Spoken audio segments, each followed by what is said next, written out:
तो वेळ घालून तू स्वतः तू वेळ घालतोय कोर्टाचा तू ऐकत का खाली आहे यार तुला कलेक्टर साहेबांकडे फोन केला हे भाऊ येऊन जा खाली हे दादा येऊन जा खाली मॅडम पण येऊन जा हे सर घेऊन जा सर तुम्हाला कलेक्टरची भेट घालून देते खाली येता का एक मिनिट ओ डोंगर एक मिनिट खाली या तुम्हाला ऐका ओ जावेस तुम्हाला कलेक्टर ऑफिसला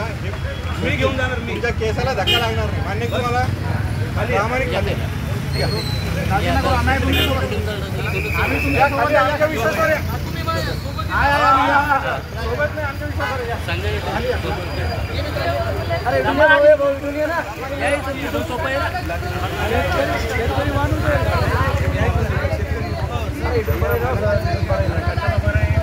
अरे ये दोन येतात ना या पांडी ये दोन येतात एक मागणी हो भैया तिकडे आला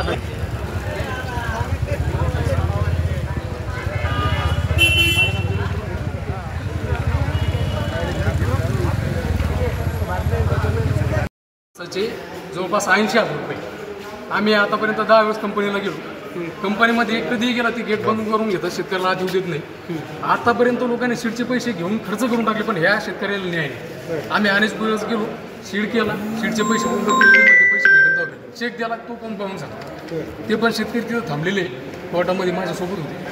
आणि सिंचन विहिरीचे पैसे डायरेक्ट सरकारने डीबीटीद्वारे डायरेक्ट शेतकऱ्याच्या खात्यावर इकडे समोर रोजगार हमीतून जमा करण्यात यावे अतिवृष्टीचं अनुदान शासनाने जालना जिल्ह्याचं त्वरित शेतकऱ्याच्या खात्यामध्ये डेबिट करावं त्याच्यानंतर पीक विम्याचे ट्रिगर काढल्यामुळं आमच्या शेतामध्ये असलेला पूर्ण कापूस फुटलेला कापूस तो पूर्ण पाण्यामध्ये आता सध्या 8 दिवस म्हणून पाऊस चालू आहे ना पूर्ण कापूस बेकामी झालेला आहे आता या कापसाला मार्केटमध्ये न्यायचं म्हणलं तर त्याला कापूस तो खराब म्हणून मार्केटवरली त्याला 5,000-4,000 रुपये क्विंटलच्या भावना घेणार आहे शासनाने प्रत्येक आडतीवर दबाव त्या ठिकाणी ठेवायला पाहिजे की आडतीओले सध्या शेतकऱ्याचा माल 2,000-3,000 3800 अशा भावना माल घेतात आडतीओले ती बी शेतकऱ्याची फसवणूक करतात आता या कापसाची तशी नुकसान होणार आहे 3 ट्रिगर पीक विम्याचे काढल्यामुळं आम्हाला पीक विमा कुठल्याही प्रकारचा पीक विमा आम्हाला शेतकऱ्याला भेटणार नाही आणि अनेक अशा भावना माझ्या डोक्यामध्ये रातभरपासून सतत होत्या आणि माझ्या डोकं मला रात्रभर झोपणे आली मला सांगा दादा तुम्ही कुठले कोणत्या गावचे माझं गाव माळ सोंदेव तालुका जिल्हा जालना नाव काय तुमचं नाव महादेव किसन सोळुंके काय आज आंदोलन काय तुमची मागणी काय नेमकी माझी मागणी ही मी जे बोललो ना आतापर्यंत ही माझी मागणी आहे आंदोलन काय हा याच्या अगोदर मागण्या केलेल्या हे काय आता हे पत्र जर म्हणलं तर तुम्ही 2024चं पत्र आहे अद्याप मी कलेक्टर साहेबाला निवेदन दिलं होतं मंत्री हे बा सुधीर मुनगंटीवार साहेब मुंबई जिल्हा अधिकारी साहेब जालना वन विभाग अधिकारी जालना अद्याप मला यांचं कुठल्याही प्रकारचं 24 मध्ये 16 फेब्रुवारी 2024 याचं कुठलंच मला आणखीन त्यांचं निवेदन नाही की बाबा तुमचा अर्ज काय झालं काय नाही तुमच्या गावात मदत मिळाली काहीच नाही एक रुपया कोणालाच नाही आणि आज काय केलं बरं तुम्ही म्हणजे मला असं वाटलं सर की कलेक्टर साहेबांना मी 2-3 बाऱ्या हे दिलं हे अर्ज दिल्याच्या नंतर त्यांचे रिप्लाय मला काहीच नाही आला म्हणलं मग न्यायालयामध्ये गेल्याच्या नंतर न्याय देवताच आपल्याला न्याय देऊ शकतो काय केलं याच्यासाठी मी न्यायालयामध्ये गेलो आज काय केलं मी तिथं जाऊन पत्रावर बसलो होतो की मला असं वाटलं होतं कोणीतरी येईल आपल्या समस्या ऐकून घेईल तिथे जे न्यायाधीश साहेब याच्या कानावर घालतील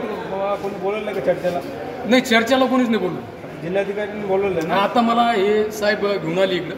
कलेक्टर साहेबाला भेटण्यासाठी आणि मी एकदम सरळ साध्या भावनेने कलेक्टर आपलं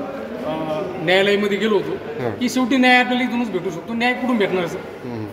न्याय देणार न्याय देवताच न्याय देऊ शकते अशी परिस्थिती आहे सर आणि बच्चू कडू तिकडे मुंबईला गेलेले सर कृपया सरकारने त्यांना कुठल्याही प्रकारचा अटक वगैरे करू नये जर अटक त्यांना जर केलं तर इथून पुढं शेतकरी सरकार आणि शेतकरी खूप मोठं कॉम्पिटिशन त्याच्यामध्ये होणार आहे कारण की सरकारने फसवण्याचं काम शेतकऱ्याला करायचं आहे एवढं मोठमोठ्या थप्प्या शेतकऱ्याच्या घरामध्ये मालाच्या पण त्याला भाव नाही सर मातीच्या भावामध्ये माल विकायला लागला आज रोजी माझ्याकडे रजिस्टर आहे 2014चे खताचे भाव त्यावेळेचे सोयाबीनचे भाव आणि आजच्या भावामध्ये किती फरक झाला म्हणजे खता औषधाचे भाव पुढे नाही घेऊन गेले पण सोयाबीन त्यांच्या जनतेच जागेवर कापूस जनतेच जागेवर